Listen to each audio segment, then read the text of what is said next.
Hello बच्चों, मैं Saxena sir.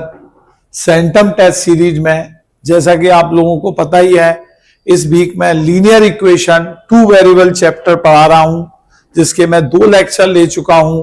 पहले लेक्चर में मैंने लीनियर इक्वेशन 2 वेरिएबल क्या होती है, उसके सॉल्यूशन क्या होते हैं, ग्राफिकली कैसे रिप्रेजेंट होती है, सारे यूनिक सॉल्यूशन, कंसिस्टेंसी, इनकंसिस्टेंसी, इन सब के बारे में बता दिया था। दूसरे लेक्चर में मैंने आपके साथ बहुत ही इंपॉर्टेंट एमसीक्यू डिस्कस करे थे, और जैसा कि मैंने आप लोगों से कहा था कि नेक्स्ट लेक्चर में मैं आपको लीनियर इक्वेशन 2 वेरिएबल को ग्राफिकली सॉल्व करना सिखाऊंगा। तो आज का मेरा लेक्चर ग्राफिकली सॉल्यूशन पे ही बेस्ड है। बहुत ही इंपॉर्टेंट लेक्चर है बच्चों। इसमें से बहुत बार देखा गया है, बोर्ड में से क्वेश्चन पूछा जाता है। तो चलो शुरू करते हैं आज का लेक्चर। सेंटम टेस्ट सीरीज में लीनियर इक्वेशन 2 वेरिएबल का ग्राफिकल सॉल्यूशन कैसे किया जाता है, ठीक है। तो स्टार्ट करते हैं बच्चों।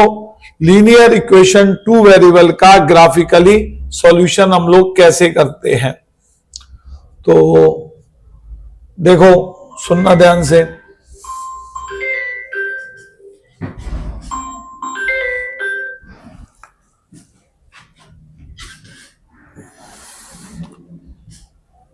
Solution of pair of linear equation in 2 variable. Pair of linear equation in 2 variable can be solved by 2 method. मतलब लीनियर इक्वेशन 2 वेरिएबल को हम लोग बच्चों 2 मेथड से सॉल्व कर सकते हैं।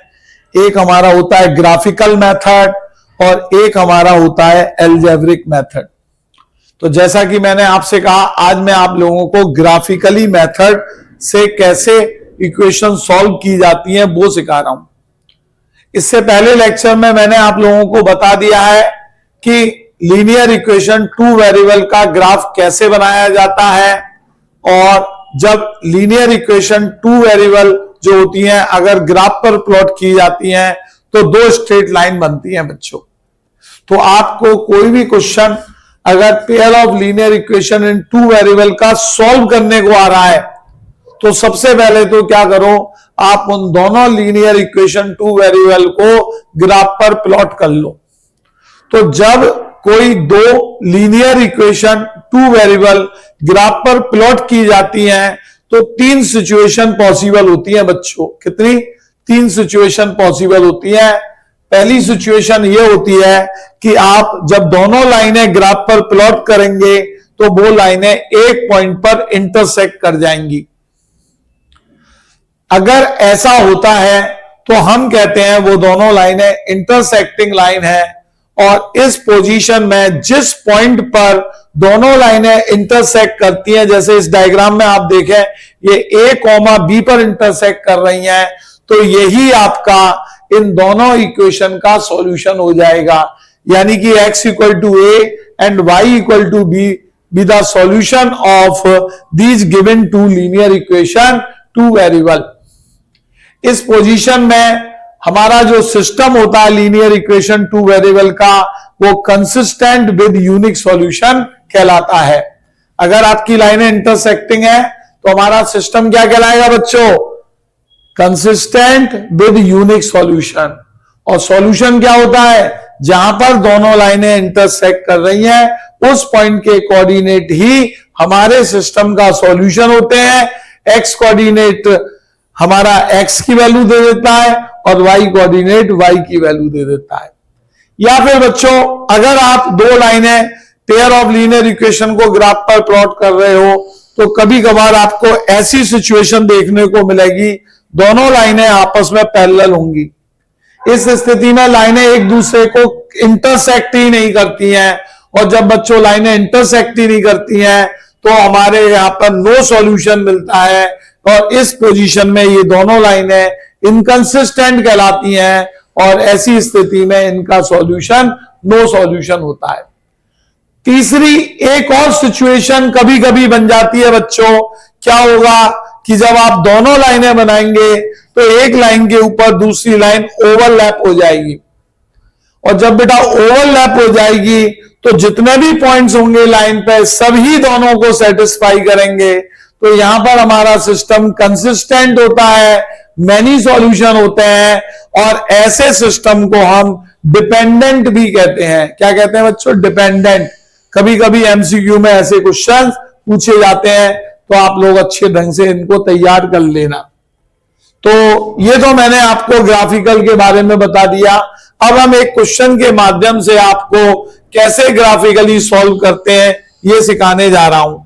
ठीक है, तो एक क्वेश्चन मैं ले रहा हूं, देखो, जिसकी हेल्प से हम आपको ग्राफिकली कैसे इक्वेशन को सॉल्व करते हैं ये सिखाएंगे। ये देखें आप लोग, ये एक क्वेश्चन है, इसमें ये लिखा आया है, ये 2025 के एग्जाम में ही पूछा गया था बच्चों क्वेश्चन।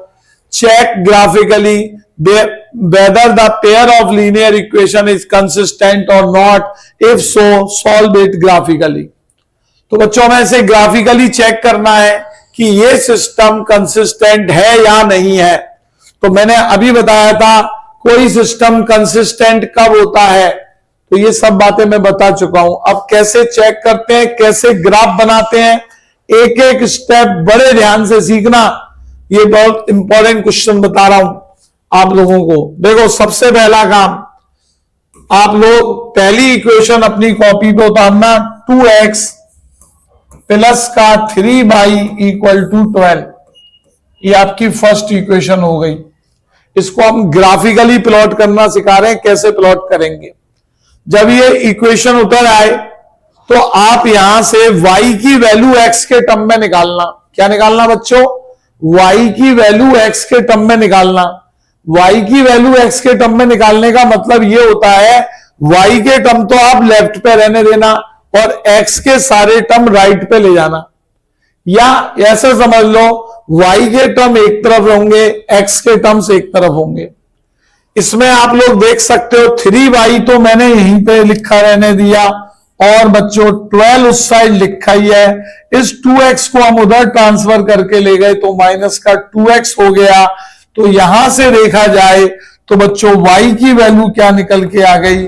12 - 2x, 12 - 2x upon 3।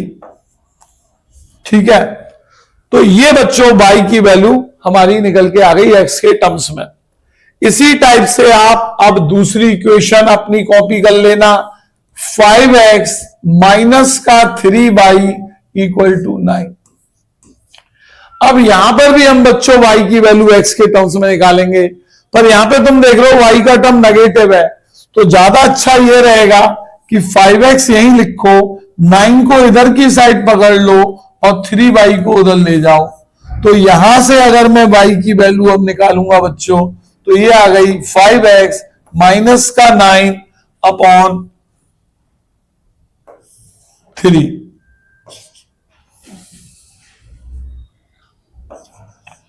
तो ये हमारा बच्चों पहला स्टेप होता है।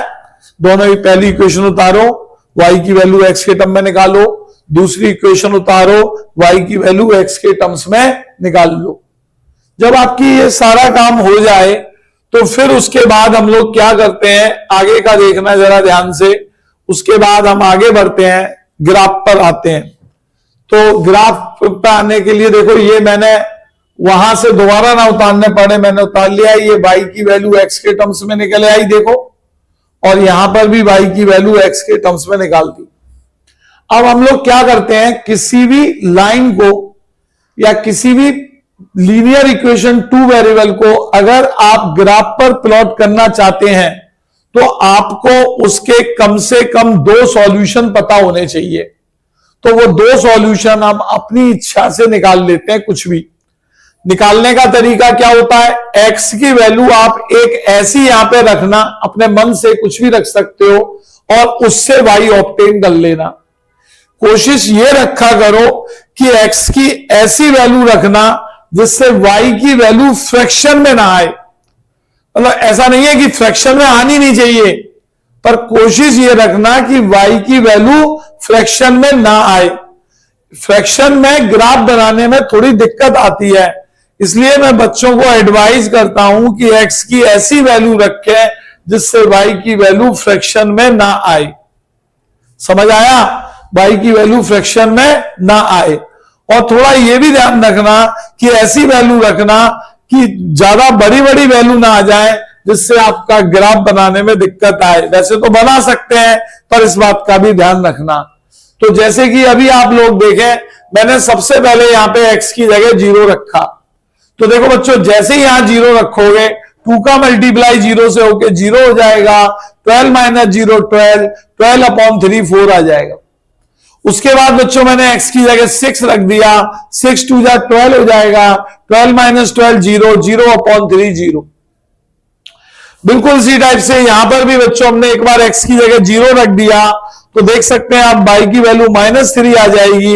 एक बार x की जगह 3 रख दिया, 5 3 या 15, 15 में से 9 गया 6, 6/3 2 आ जाएगा। तो यहां पर मैंने बच्चों दोनों लीनियर इक्वेशन 2 वेरिएबल के 2 सॉल्यूशन ऑब्टेन कर लिए हैं। तो सबसे पहले बात आती है बच्चों इस वाले की। तो इस वाले का ग्राफ को मैं प्लॉट करने जा रहा हूं। तो सबसे पहला काम क्या करना है, ये दोनों पॉइंट आप लोग यहां पर मार्क कर लेना। सबसे पहले देखो x0 y4 आया, तो पॉइंट कैसे मार्क करते हैं देखना ध्यान से। सबसे पहले x0 आया तो 0 पर आप अपना पेन रख लेना या पेंसिल। फिर y +4 आया है तो हम ऊपर की तरफ चलते हैं, नेगेटिव आता है तो हम नीचे की ओर चलते हैं। तो 0 से ऊपर की ओर 4 पे जाना, और ये आपका पॉइंट हमने मार्क कर दिया। ठीक है, तो ये बच्चों हमारा 0,4 पॉइंट मार्क हो गया। दूसरा पॉइंट 6,0 है, तो ये हमने 6,0 पॉइंट आपका यहां पे आ जाएगा, ये मार्क कर दिया। अब हम लोग क्या करते हैं, इन दोनों पॉइंट को मिलाती हुई एक लाइन प्लॉट कर लेते हैं। इन दोनों पॉइंट को मिलाती हुई एक लाइन प्लॉट कर लेते हैं। लाइन बहुत केयरफुली प्लॉट करना, क्योंकि अगर लाइन टेढ़ी मेढ़ी उल्टी सीधी प्लॉट कर दी तो आंसर गलत आ जाता है। सारा खेल ग्राफ का है। थोड़ा थोड़ा आगे भी बढ़ा सकते हो, जैसे मैंने बढ़ा दिया। और जैसे ये किस पॉइंट पे कट हुआ था, 0,4 पे। यहां पे आप 0,4 डालें, कोई नाम डालना चाहे तो दे सकते हैं ए, और ये वाला हमारा बी पॉइंट मान लिया 6,0। और ये जो लाइन थी वो कौन सी लाइन थी, 2x + 3y = 12। तो यहां पर लिख देना 2x + 3y = 12। ये होता है बच्चों। अब हम दूसरी वाली लाइन प्लॉट कर ले रहे हैं। x0 बेटा ये रहा 0, y -3 है, नीचे आ जाना, तो ये पॉइंट हो गया हमारा -3। ठीक है, तो अगला पॉइंट हम लोग लेते हैं। अगला पॉइंट लेते हैं, देखना जरा ध्यान से। अगला पॉइंट ले रहे हैं, तो अगले पॉइंट की बात करें तो 3,2 है। 3 आपका ये रहा, 2 पॉजिटिव है, ऊपर आएगा तो ये वाला पॉइंट हो जाएगा। अब हम लोग बच्चों इन दोनों पॉइंट को मिलाती हुई लाइन ड्रॉ कर लेंगे। अब हम इन दोनों पॉइंट को मिलाती हुई लाइन प्लॉट कर लेंगे। तो ये देखें आप लोग, मैंने इन दोनों पॉइंट को मिलाती हुई ये लाइन प्लॉट कर ली।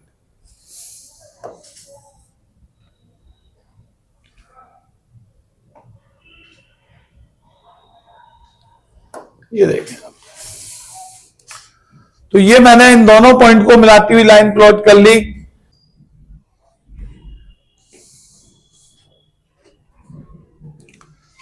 हाँ, तो बच्चों ये दोनों लाइनें हमने 6,0 और 0,4 प्लॉट कर ली है।